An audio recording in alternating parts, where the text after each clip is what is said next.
புகைப்பட ஆதாரங்களுடன் மாவட்ட ஆட்சியரிடம் புகார் மனு அளித்துள்ளார். இதுகுறித்தான முழுமையான விவரங்களோடு எமது செய்தியாளர் பார்த்திபன் இணைகிறார். பார்த்திபன், முழுமையான விவரங்கள் என்ன? அதிமுக சார்பில் கடந்த இரண்டு நாட்கள் முன்பு கரூரில் மனித பெட்டிகள் அமைக்கப்பட்டுள்ளதாக கூறி ஒரு தேர்தல் ஆணையத்தில் புகார் மனு அளித்தனர். அதனைத் தொடர்ந்து இன்று கரூர் மாவட்ட ஆட்சியரகத்தில் முன்னாள் அமைச்சர் எம்.ஆர். விஜயபாஸ்கர் அதிமுக கூட்டணி கட்சி நிர்வாகிகளுடன் சேர்ந்து மாவட்ட ஆட்சியை சந்தித்து ஒரு புகார் மனு அளித்தார்.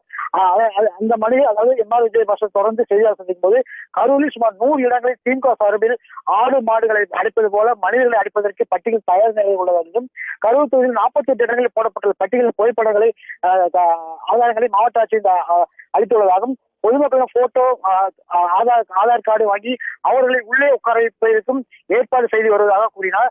தொடர்ந்து அங்கு அவர்களுக்கு பணம் மற்றும் பரிசு பொருட்களும் உள்ளிட்ட கவனிப்புகள் ஏற்பாடு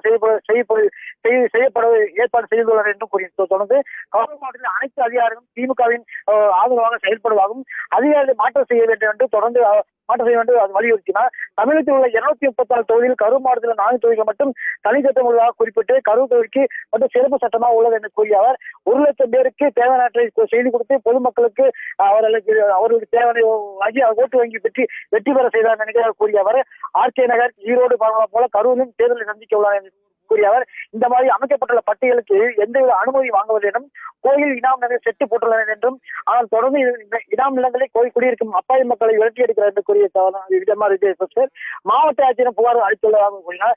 தேர்தல் ஆணையம் முறையாக நடவடிக்கை எடுக்க வேண்டும் என்று வலியுறுத்தியதாக தெரிவித்தார் எம்.ஆர். விஜயபாஸ்கர். முழுமையான விவரங்களுக்கு நன்றி பார்த்திபன்.